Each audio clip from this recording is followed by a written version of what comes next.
Hey, welcome to another episode of Clear Lake Connections, where we talk to the people behind the businesses Bay Area Houston, proudly sponsored by UTMB Health. Special guest today, media mogul, TJ Aulds. I'm not so sure I'd go with for that. I-45 Now. Tell us what you have going on with I-45 Now. It's been exciting. Well, first, by the way, thanks for letting me on. The first time I've been on this show that actually airs also on our platform. Good to have you. But yeah, I-45 Now, it's essentially what I tell folks is it's the online television station for Galveston County and the Clear Lake area. That's the simplest way of explaining it.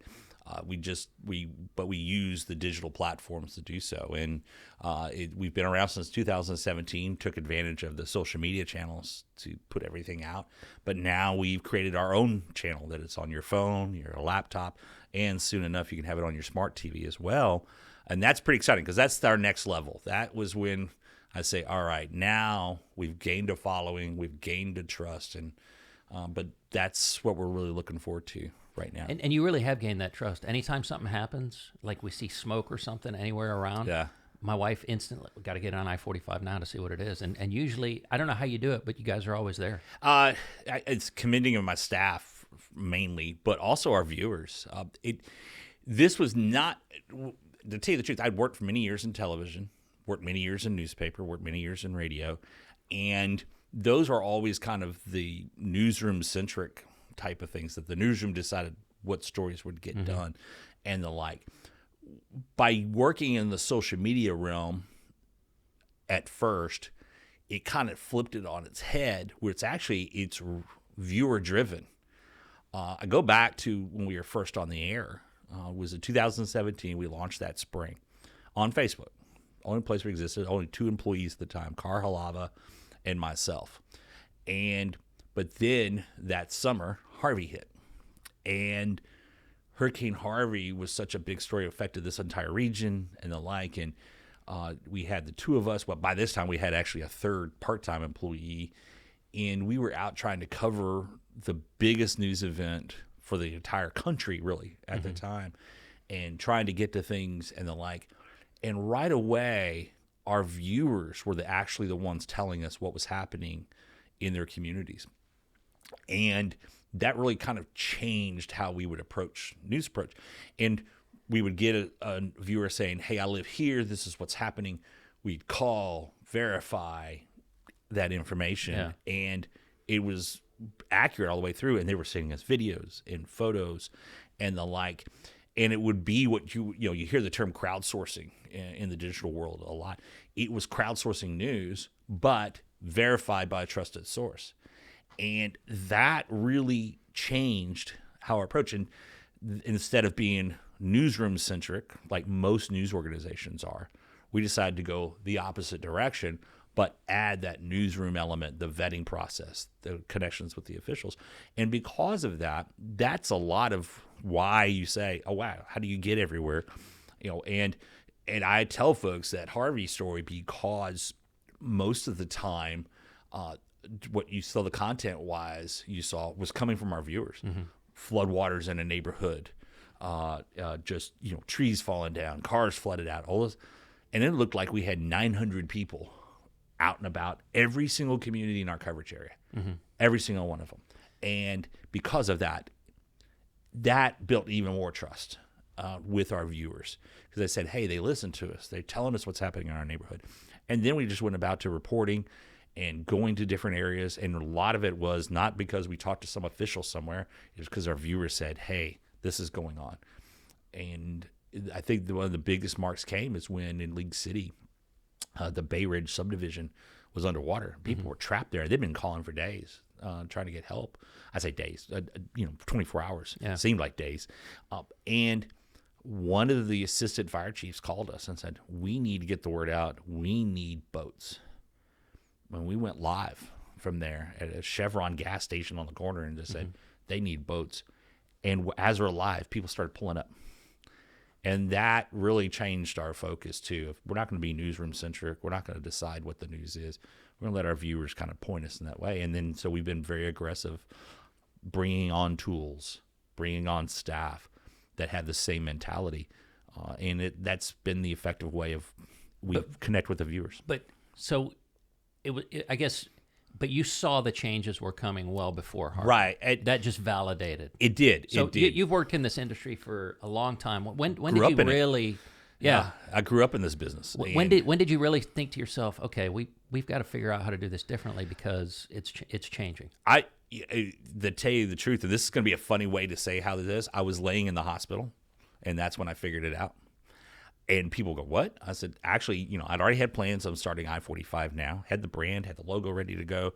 Had been doing a couple of things out and about in the community, just myself. And then I had an unfortunate incident in which I crushed both my legs. It was stuck in the hospital for 3 months.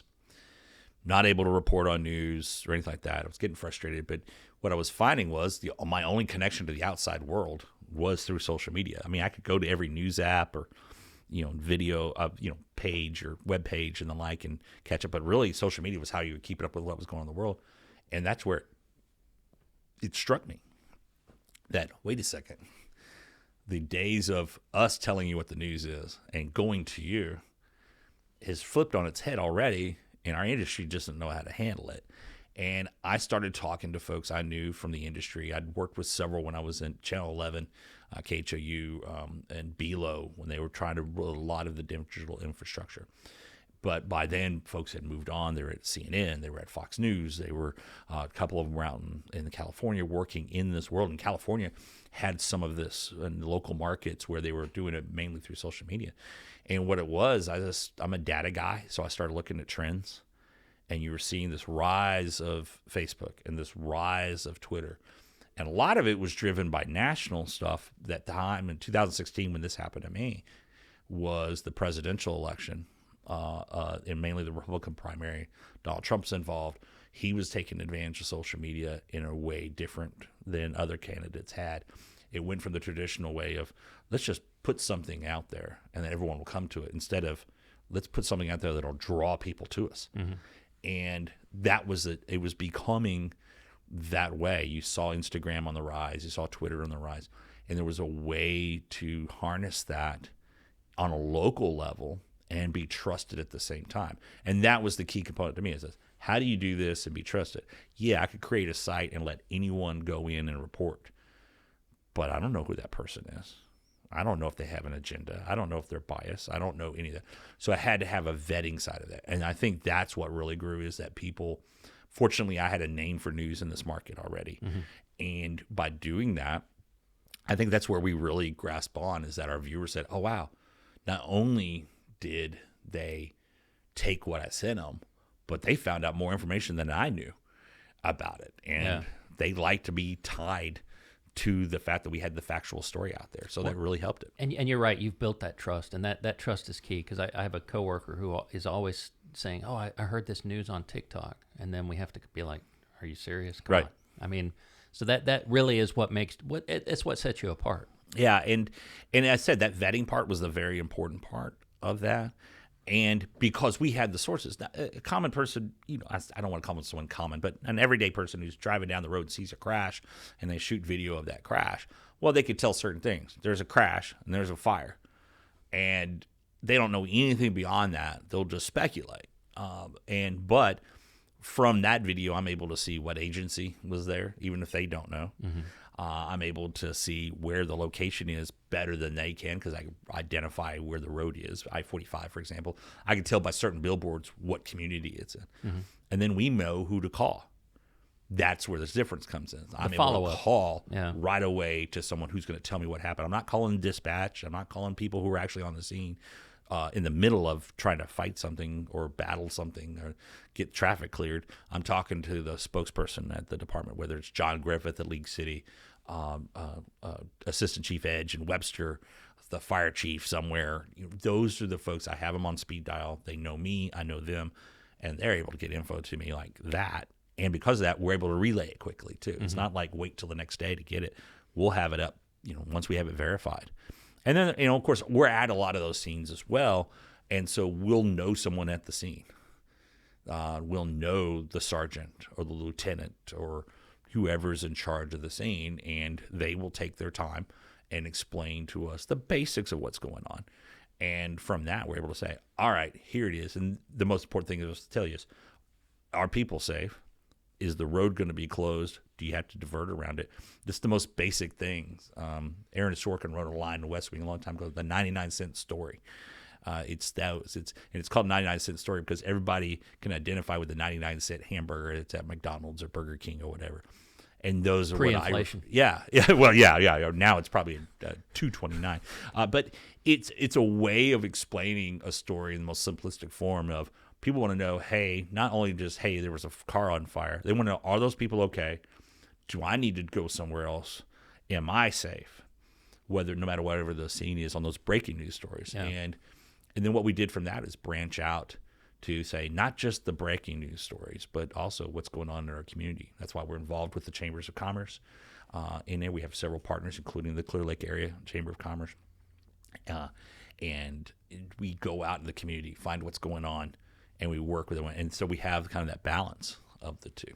Well, and you mentioned something really important that I think a lot of small businesses fail to realize, and it's relationships. It is. And you've built those relationships over time, and then you're able to leverage those. Yeah, I tell my guys, my crew all the time about this. I said, they'll ask, well, who do I contact about this? And I have a Rolodex that goes back 30 years. And I say, here's who you call. And this is how you get the info. Or I'll call them. Or I'll tell them sometimes, hey, text this person, but make sure I'm on there too because they'll see my name pop up. Yeah. And they'll say, okay, this is one of TJ's guys. So, yeah, the part of the brand is my name. But now my crew is getting the same deal because they're learning stuff. Yeah, you're connecting them. Yeah, and it's about context too. I think I've built a reputation of being fair with folks, being factual about things, not having a bias, and I train my staff the same way. This is what we're going to do, guys. What's great is I have younger folks who come in and they've had formal training, but they realize I said this is totally different. But they bring their own approach to things, which I really have liked too. We've been able to experiment more than if you were in a newsroom, say at Channel 11 or Channel 13 or Channel 2, where, hey, there's certain standards they got, and they got a way they do things. They got to put it a certain way in a newscast. We don't have those same rules. We're a la carte news. And I've noticed them trying to make the connection with social media, but obviously they're falling short compared to what you guys are doing. And I think it's when your business plan is set up for over the air, you can't make the switch to something else and it be the same. No. And that was the one thing. And that's the biggest thing. And to this day, it still struggles for me. I'm a newspaper, television, and radio guy. I've had all of them in my experience.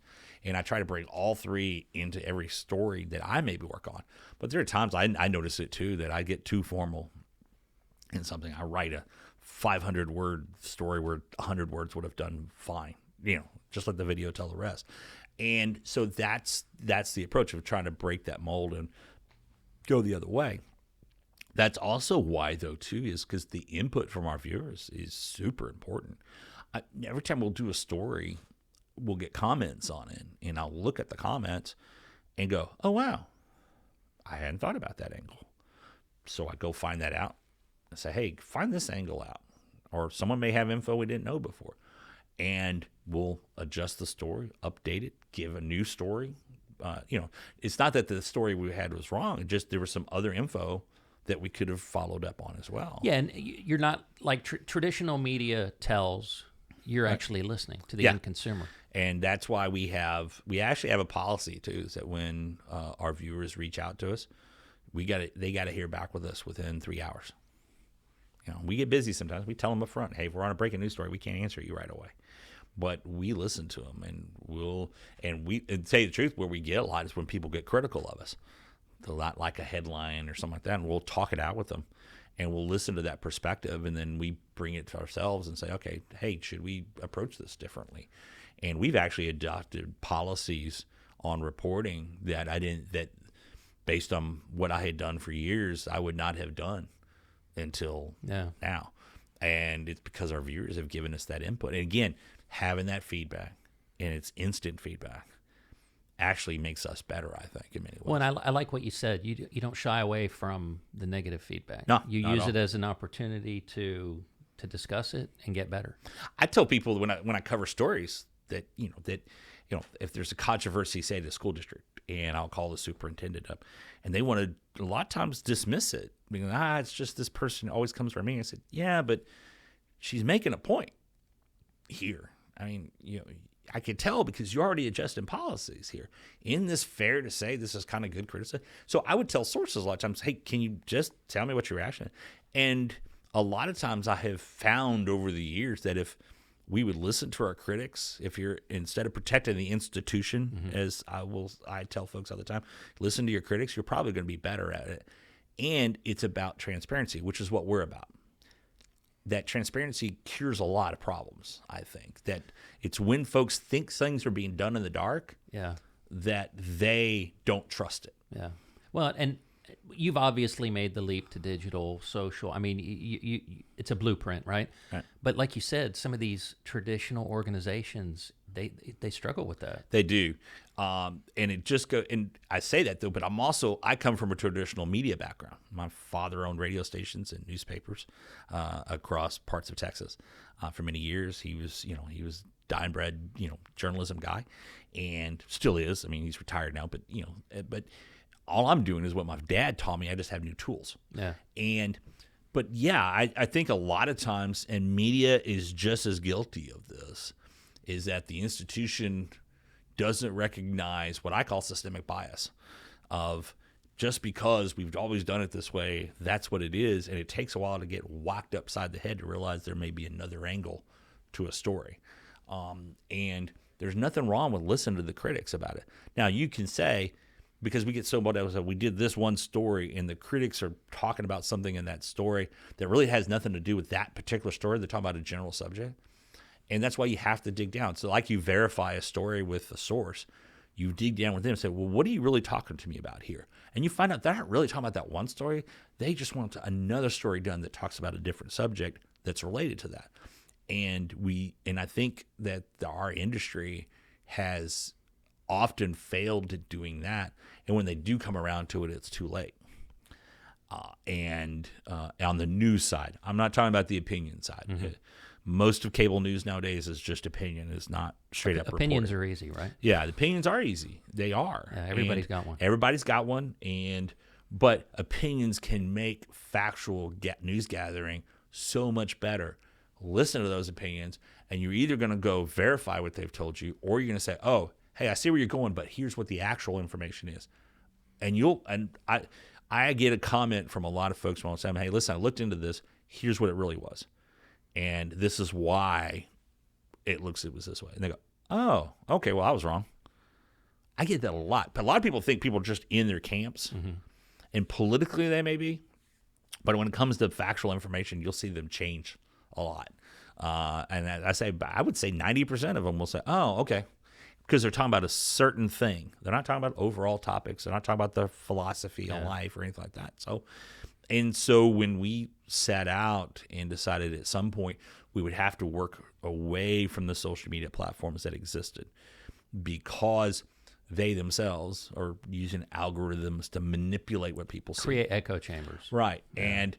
And what we were finding was that if a story had a lot of negative responses, not that the story was getting responses, but like all this fighting was going on, that story was getting enhanced to people. And we're doing another story over here that was really is important, but not getting as much because not as many people are going back and forth.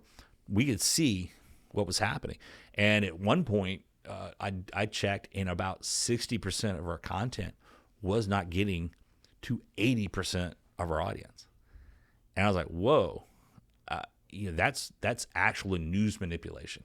Yeah. People were coming to us. And so I said, so we had to set out and say, all right, how do we create the same thing or the same feel? Social media, people can engage live with this, but at the same time, a trusted platform that's not going to manipulate them.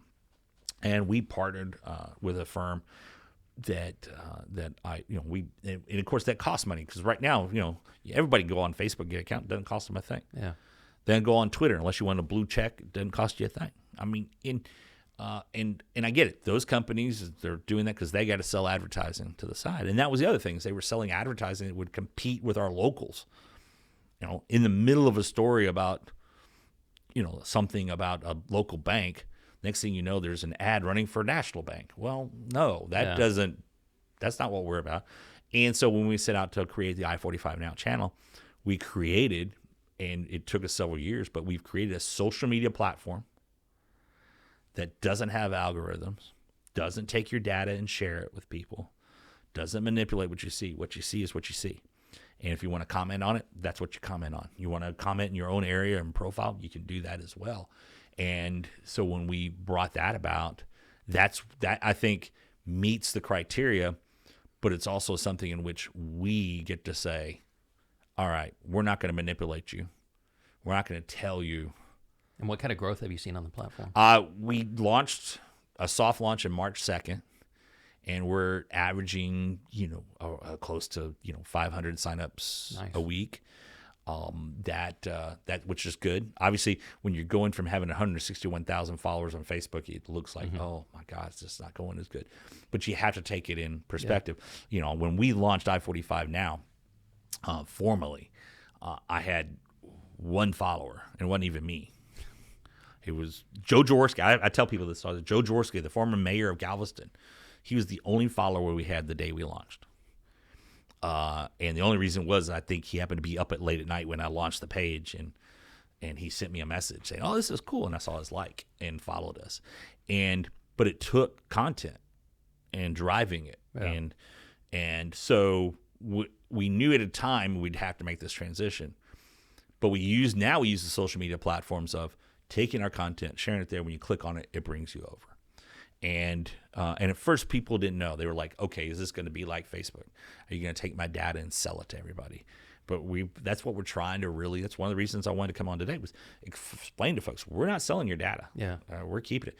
All the servers are in Western Alliance countries, for example, where a lot of folks, they put their servers where your data is kept in China or Vietnam or India or Pakistan, Russia, and areas that, quite frankly, that don't worry about the security of your data. Yeah. And we did that. All the coding is done under the same agreement. So that was very important. It's expensive, but it was important to us to do it that way so that your information is protected, as well as we're not manipulating that data. Yeah. I can see someone's email, but that's all I can see with one of our people who sign up.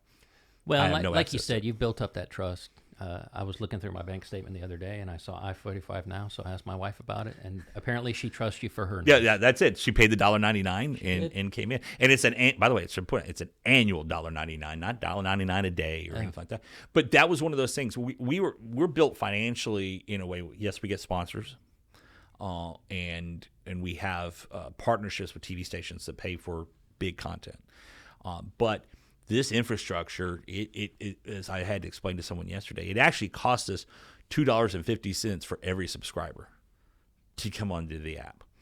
And all I asked was say, okay, let's charge $1.99 a year, and I'll absorb the rest from that until the idea is once we get to a point that it can be kind of self-sufficient on its own, then I can take that away, hopefully. Yeah. And, this is not a money grab. That's why we wanted to go as low as we could. I mean, before we're out of the gate, Apple and Google take 40 cents of every $1.99. So, I mean, that's kind of explained. It's like everyone wants their cut, and I get that. But, what I think what we're able to do is build that trust, and folks come over. And I see it as this. We're also now, as we go to our harder launches, right now you're getting the very basic kind of skinny down version like you would have had on Facebook. But as we add more content, which we can do now, we can also send, if you want a news alert of something major that's happening in the area, we can send it straight to your phone now. You don't have to have, hey, someone go to I-45 Now. You don't have to see that smoke you talked about. You may not be near the smoke, but it may still something you want to know. We can send the alert out, which we couldn't do before. Yeah.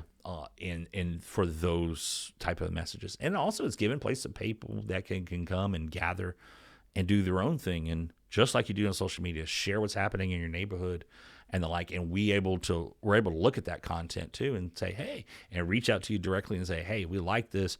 We'd like to do a story on it and get ideas from that. So we're encouraging folks to not only sign up, but to also share what's happening in their neighborhood and the like. and become What more, I even love more about trusted. it is we always talk about buying the Bay Area, right? And it's this concept of local, and you've taken something that people are used to on a national, and you've hyper localized it. That was the whole goal, was to is to be hyper local. All these companies start out big. Basically, they want to be nationwide and everything else. But what happens is, it used to be in the terms, used to it in television was the flyover states. That's a more national perspective. What I'm talking about is that, yeah, we got the Houston TV stations in our market, all of whom we work with, by the way. A lot of times the content you see from our area that's on their stations came from us. We have a trusted relationship with them.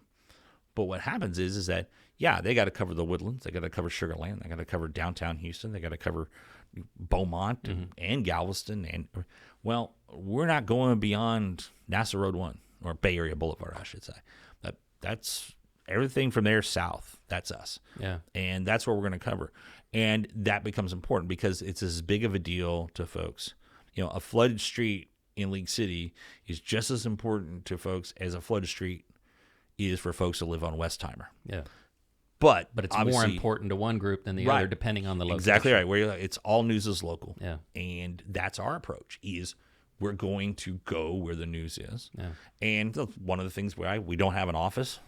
We work out of our vehicle. That's a big thing with me as well. It's like you learn how to have hot spots. We go work it. We use our chamber partners to say, hey, can we go in here and have a meeting real fast or something like that. But we work all the way around, and we're in our vehicles the whole time.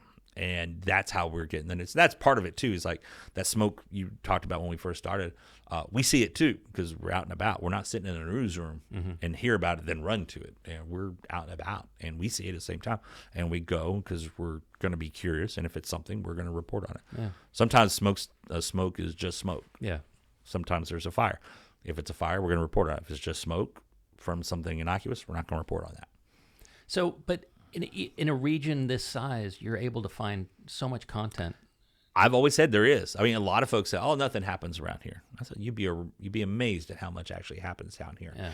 And it's our TV partners who really get remarked on that. They go, because they'll show up for the big stuff. They'll show up for the murder cases or the or hurricane or something like that. But they're not going to show up necessarily for when their Clear Creek ISD is having a fun day of things on campus at one of their campuses, or Clear Lake High School's 50th birthday. Yeah. They're not necessarily going to show up for that unless they really have the time or the staffing to do that. We are. And then we send it up to them and they go, "Oh, wow. Yeah, this is a cool story." So they add a little more context from their end of things and they air the story. And we see that as part of our mission is, yeah, the TV stations, what they're paying us for is the breaking news and be there all the time stuff. But for those other stories, we know they're not going to send down or even pay for the video on that. We send it to them anyway because it's part of our agreement. Say, hey, take this. And they get to use it. It's from a trusted source. But it helps our community out. I don't want to be the exclusive source of that content. I want viewers, obviously. And we're going to have it before the Houston stations will, but they'll use it. Yeah. And it's a bit of good news that gets on. And that's what's nice. Yeah, and that's the big, I believe in balance. I believe in, yes, our first priority is what's happening can affect everybody. But after that, what else is going on? I mean, one of the most popular things we have on our site are ribbon cuttings that we do with the Clear Lake Area Chamber of Commerce, the Galveston Regional Chamber of Commerce, Texas City Lamar Chamber, Friendswood Chamber as well. Those are our partner chambers here, and we cover almost every single ribbon cutting. But we're not telling the story of, hey, we cut a ribbon here. We're telling the story of that business. Yeah. That's a big deal. That's a new business in our town. Wow, I didn't know that was here. Oh, I'm going to try it out. And it goes to something. The chambers have been doing this the whole time. Mm-hmm. It wasn't in a mass media. It was on their site. Amplifies the message. Yeah, and it's good news. Yeah. But at the same time, hey, I as a small business owner myself, I know what it's like when you're first starting out. You got to make payroll, and my God, you got to be there 24/7. Even though your business is open 8 hours a day.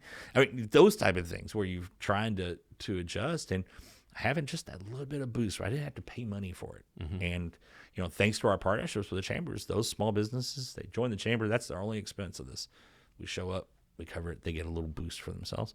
And in the long run, some have become advertisers of ours, which is great too. Benefits us at that point. But by then, that business is successful.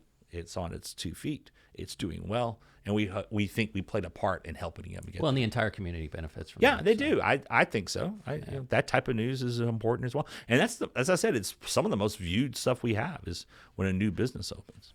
Well, TJ, I appreciate you being on. I'm looking forward to what comes of I-45 now for the next 5 years. It's been really cool to watch it grow. Thank you so much. And I'm glad because it's hearing from you and other people. My wife teases me a lot. We're out in the community, as you can tell. I don't go out unless I have the brand on, unless I really are going somewhere. I don't want to worry about it. But I always have the brand on, and I always hear from someone that says, "Hey, thank you." And it's not from the mayors. It's not from city council members or anything. This is from everyday people that I just see at the grocery store or I see the convenience stores. Those are when I'm filling up for gas. The clerks are always telling us, "Hey, I'll let you guys." And they'll show me, the app, or they'll show me a story we did. I'm like, "Oh, that's awesome." So that means a lot to me when I hear it. And I'm blessed when I hear that. Awesome. Thank you. Thank you.